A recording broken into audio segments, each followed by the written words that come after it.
Kalau berzikir pakai lisan, hatinya mesti nyambung. Karena itu kenapa bilangannya banyak, untuk melatih hati sampai nyambung. Makanya disebut zikir. Zikir itu nyambung, artinya ingat. Zikir itu ingat, diucapkan berkali-kali itu untuk menyentuh hati supaya ingat. Antum saya ingatkan, besok hari Senin ya. Besok hari Senin. Besok hari Senin. Besok Bu hari Senin. 4 kali saya ingatkan, nggak ingat juga. Itu kalau bahasa Jepang itu tong teingen namanya. Masa 33 kali nyebut nggak ingat juga? Maka dari itu ulama itu karena tajam hatinya, firasatil mu'min haqqa. Firasat orang beriman itu kalau semakin dekat dengan Allah semakin tajam. Lihat si fulan datang ingin perbaiki hati. Ya, oh, udah kamu istighfar aja 100 kali. Kadang-kadang melihat, ya, oh ini keadaannya seperti ini. Ada seorang syekh di Saudi kejadian, itu ahli Quran, suka menerima setoran Quran. Nah ini bagus nih, satu kali datang seorang pemuda, mukanya udah kusut, banyak masalah. Datang ke syekh itu mengatakan, Syekh, aqrinil Quran, tolong bacakan pada saya Al-Quran. Pemuda ini benar tuh. Sebab kalau mau tenang, maaf ya, ada banyak masalah atau yang sedang dihadapi, jangan banyak curhat di tempat yang tidak benar. Ya, media sosial itu tempat yang tidak benar untuk curhat. Allah sudah berikan medianya, ruangnya ada, masjid, datang ke masjid. Antum baru masuk aja, sebagian ketenangan sudah hadir. Wudu, atau buka mushaf, ya, curhatkan kepada Allah. Innama ashku bathi wa huzni ilallah. Di surat Yusuf kan demikian. Anak ini datang ke masjid, udah benar, datang ke syekhnya, teh tolong bacakan Al-Quran kepada saya, ingin tenang. Kata syekhnya, saya sedang nerima murajaah ini dulu, kamu ambil wudu, sholat dulu 2 rakaat di situ. Nanti setelah selesai saya bacakan kepada kamu Al-Quran. Ini kisah nyata. Dan dia ikut. Makanya kalau guru katakan, ikut saja sepanjang guru itu thiqah. Jangan banyak tanya. Kalau gurunya thiqah, sanad ilmunya tersambung pada Rasulullah, udah sami'na wa ata'na, bukan sami'na wa nanyaina. Kalau gurunya thiqah, itu thiqah. Makanya di Timur Tengah itu ada kualifikasi, ada ustaz, ada da'i, mubaligh, ada alim, ada mufti, ada qadhi. Kalau mufti sudah ngasih fatwa, jangan ditanya, itu aib. Apalagi ilmunya nggak nyampe. Ya, cuma problemnya kan di kita disebut ustaz semua. Sehingga sulit bedakan mana yang thiqah, mana yang tidak thiqah. Tapi kan kelihatan dari kapabilitasnya, latar belakangnya macam-macam. Kalau ada orang thiqah, ikuti. Itu diikuti wudhu beliau, langsung ke bagian terdepan sholat, saf depan.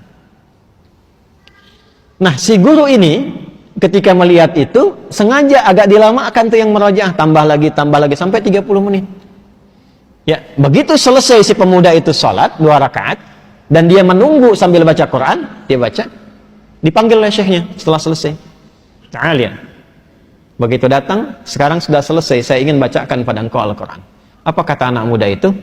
Sudah syekh, saya sudah merasa enak sekarang, terima kasih katanya. Tidak jadi dibacakan Quran, langsung pulang. Muridnya penasaran, Syekh, apa yang terjadi? Perhatikan baik-baik, jaga kalimatnya ya. Perhatikan baik-baik. Saya melihat ketika dia datang, itu rohnya sedang lapar. Rohnya sedang lapar. Ini bahasa majas maksudnya. Karena saat masuk tadi, mukanya itu kusut. Tapi begitu dia sholat, baca Quran, datang lagi mukanya sudah cerah.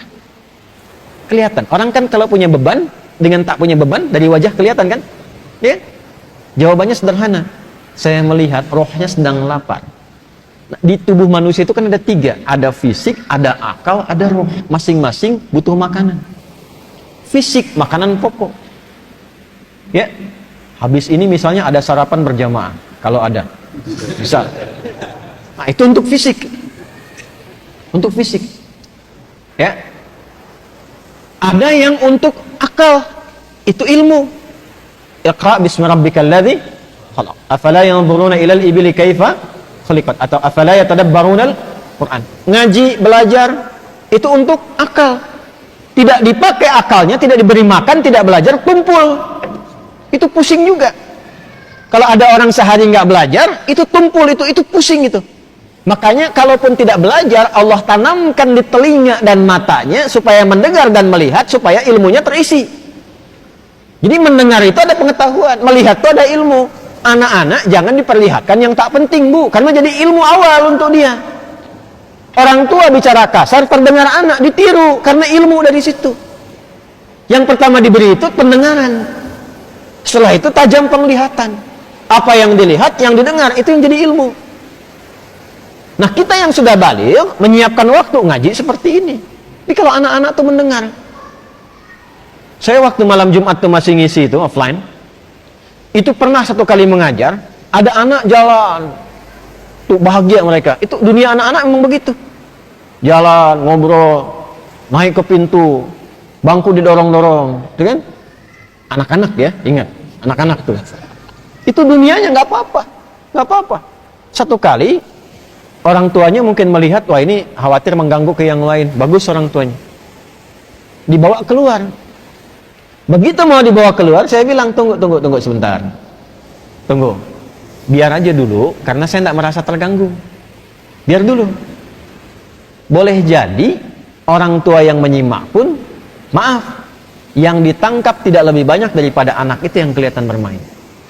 Saya tanya anaknya, dia mampu mengulang apa yang saya sampaikan. Yang bapaknya belum tentu bisa. Dari situ masuk ya tuh. Ilmu masuk dari situ. Nah, seperti halnya fisik butuh makanan, akal butuh makanan, ini roh pun butuh makanan. Karena roh itu sumbernya dari Allah, hanya Allah yang tahu. Allah yang siapkan menunya. Kalau akal sekarang bebas milih, karena universal, Allah tebarkan umum. Makanya jangankan yang muslim, yang non-muslim pun bisa belajar, bisa pintar juga. Makanan universal. Jangankan yang beriman, yang tak beriman pun makan juga secara fisik. Tapi roh ini nggak bisa dicari. Allah hidangkan langsung, karena sumbernya langsung dari Allah. Quran surah 17 ayat 85. Yas'alunaka 'anil ruh, qulir ruhu min amri rabbi. Roh itu dari Allah. Karena itu menunya langsung Allah berikan. Itulah menu yang terkumpul dalam ibadah. Sholat, baca Quran, itu semua itu kebutuhan roh. Jadi kalau nggak sholat, gelisah rohnya. Cari terus gitu. Meditasi apa macam-macam, cari. Karena nggak dapat bagiannya. Syekh itu mengatakan, itu rohnya sedang lapar. Begitu diberikan makanannya, kembali sehat. Demikian.